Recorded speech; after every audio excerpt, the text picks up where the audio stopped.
Hi, me again. Sorry I can only do this at night. You probably hear the sound machine on and the TV and the reflection of my glasses. It's the way it is here. Wow, it's been a while. Can you tell by my eyes how it's been? Hard. It is 10, 11-ish days, I guess. 12 days, possibly, till Christmas. I love Christmas. And I love Christmas this year for new reasons. Not having money's hard. Makes you really mad. But I'm not focusing on that right now. This week I lost my shit. Sorry about the language. Found out that my soon-to-be ex was looking at engagement rings. Dun-dun-dun. I'm being honest.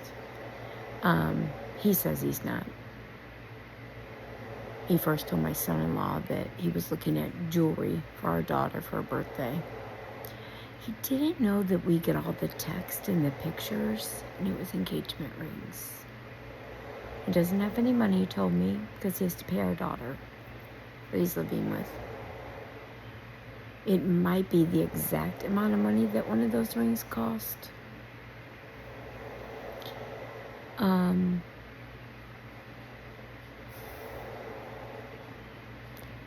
I lost it.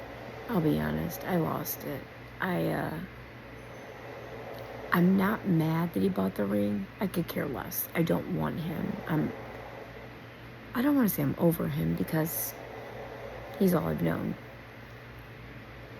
But I will say the longer I'm away from him, the less I miss him, if that makes sense. I don't miss fighting or arguing.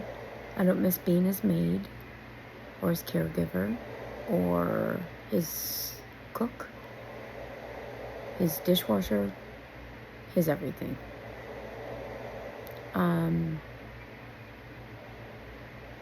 So anyway, after I found out about the ring, which he says he's not buying, he's not engaged, he's not buying a ring, whatever. I don't believe a word that comes out of his mouth because he doesn't know what the truth is.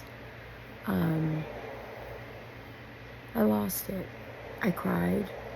Like I said, I didn't cry because I was sad that he bought a ring. I was sad that he bought a ring because he never bought me anything. And if he did, I bought it for myself. I had to pick it out myself. So I'm sad that I stayed so long. I'm sad that instead of giving me money for my medicine that I need, because I have no insurance, remember, and giving me money to buy for my grandbabies for Christmas, pisses me off. Bad. And that's why I cried. Because I wanted to wring his neck. I'm not like a physical person at all. I'm weak. I have bad arthritic hands. What am I going to do? But for a split second,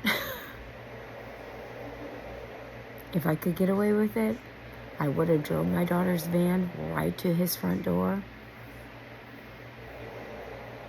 and got one good whack in with a baseball bat. Just one. Just one whack. Just one. And I go back to thinking about when I caught him that night talking about effing his girlfriend. When I stood outside the door as tears whelped in my eyes and I bit this chunk inside of my mouth that has now become my chewing toy, as I say.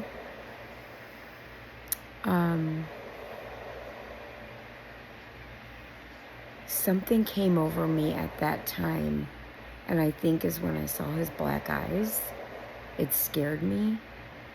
And I could see, like, his posture and how his demeanor and everything was different. It took, like, the breath out of me. It scared me. And all I thought to myself was, I want to get as far away from him as possible. The sooner, the better. And that's why I said, you have till tomorrow at 6 to leave.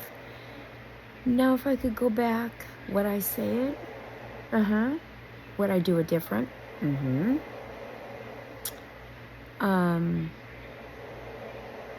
But then I know that's not what was intended to happen. Because of all this, it's made me draw closer to my faith. We've joined a new church. I think I said that on one of these videos. I don't know. But it's not just helped me, it's helped my daughter. It's helped my granddaughters. The peace it has brought us, the peace these people have given us that don't even know me and Kate. Sorry. Oh, well, I said her name. If you know me, you know me. You can look me up on social media. Anyway,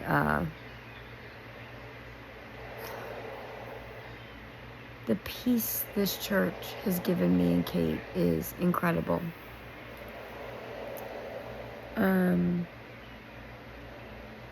After it happened and I found out about the ring, I cried. I curled up in a ball. Panic attack. I sat and looked out my window because the windows were open. It was beautiful outside. And I could hear in my ear, pick up your phone and call your brother.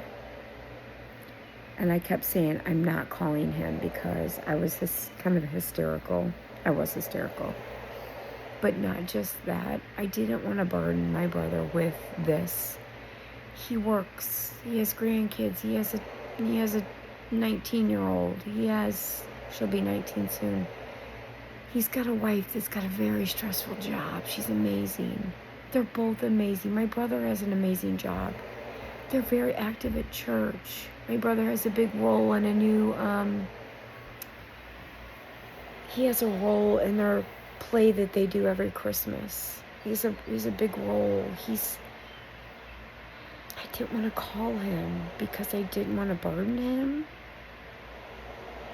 But I didn't say it more than twice because the second time,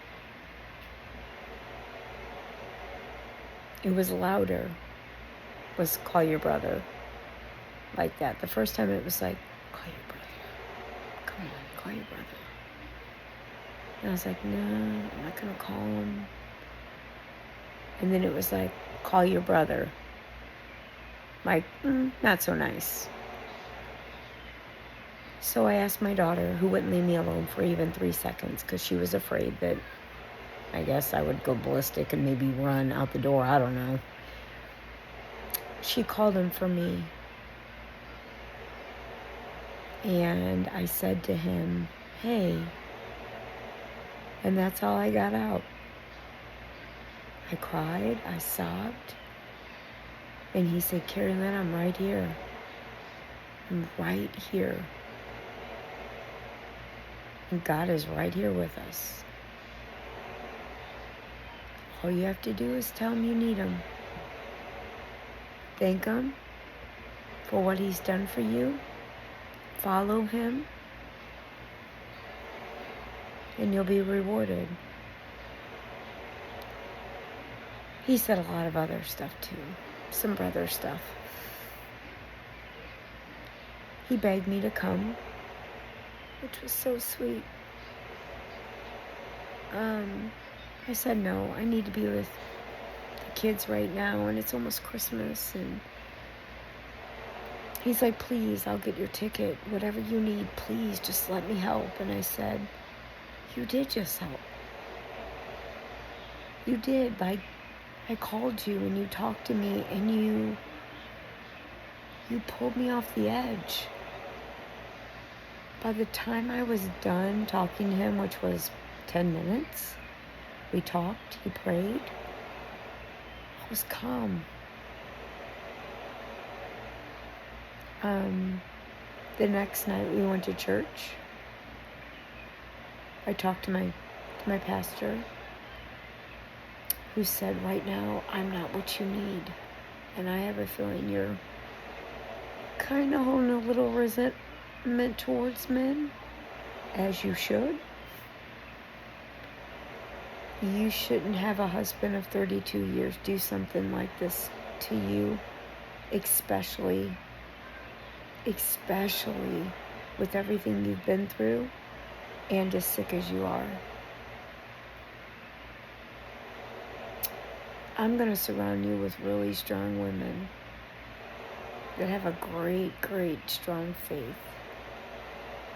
And he took me in the congregation, and I sat there, tears streaming down my eyes, embarrassed. And 3 women walked up to me that I will never forget, smiled on my hands, told me their stories.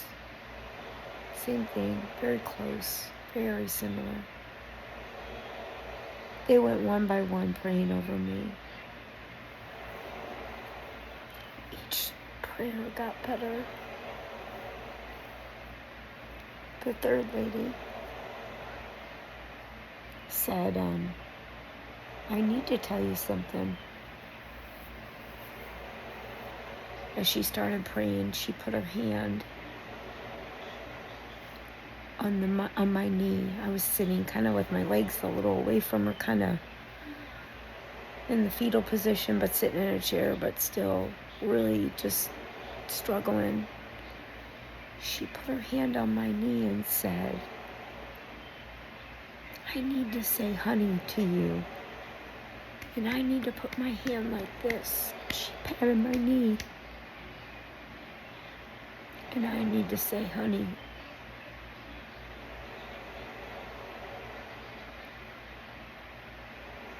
That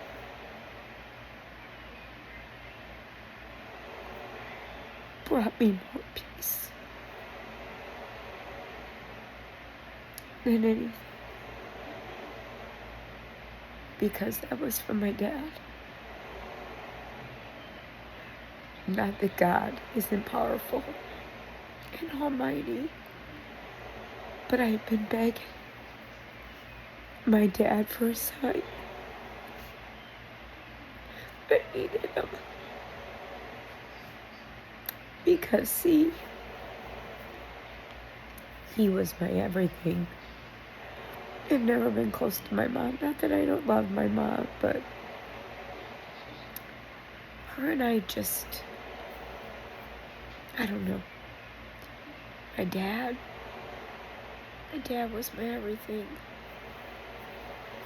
And when he died, many years ago from lung cancer,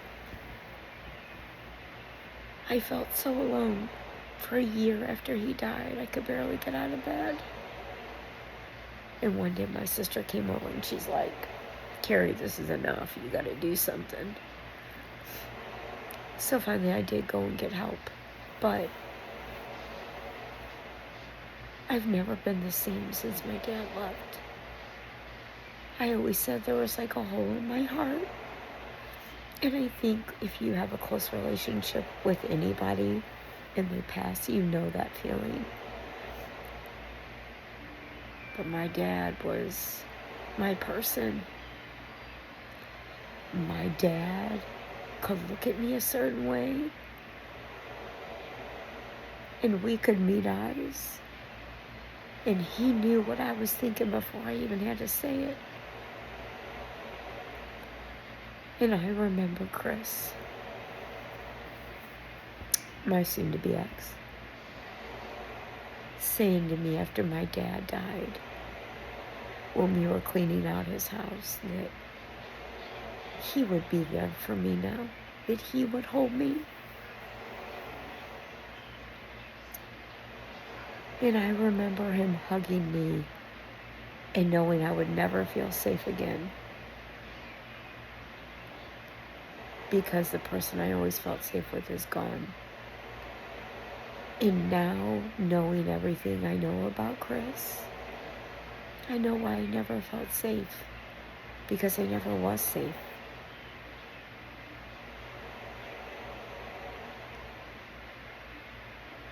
So this week has been terrible.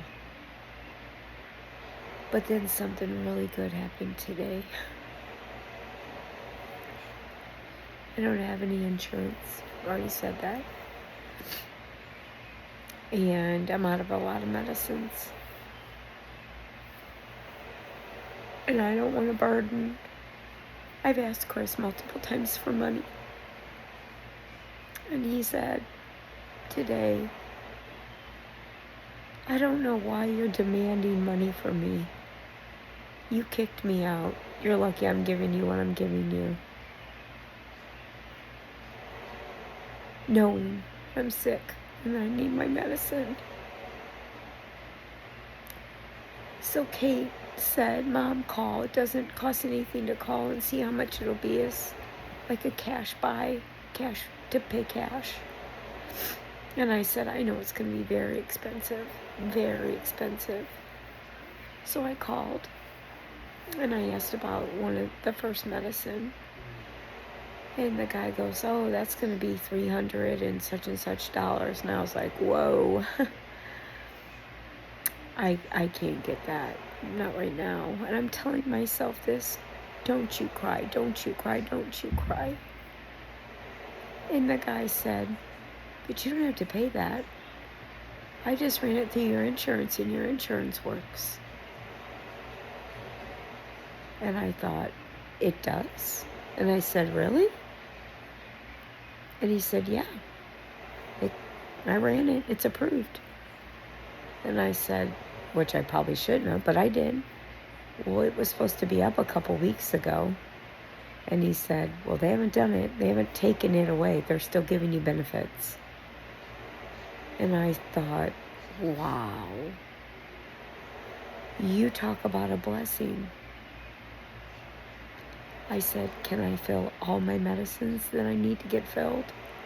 Everything that I can fill, I want it filled right now. They filled them all. $20 for all my medicine. $20.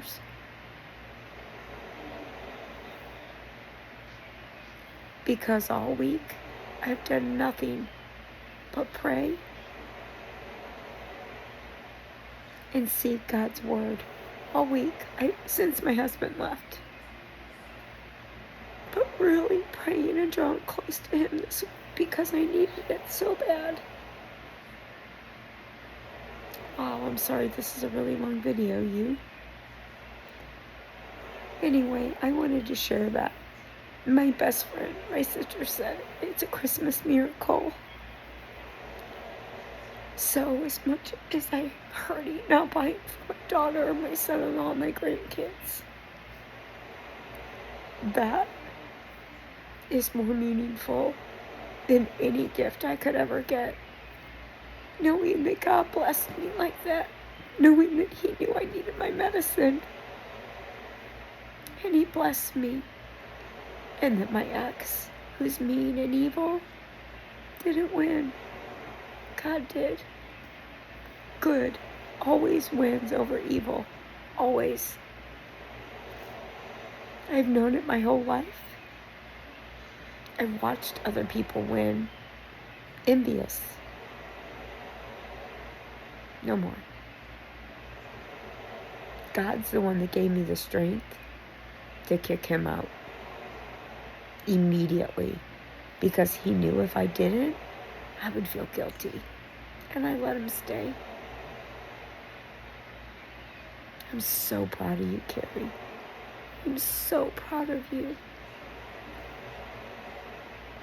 If anyone needs any help, and there's anything I can do, please reach out to me. I'm doing this for myself, but I've seen that some of my videos have views.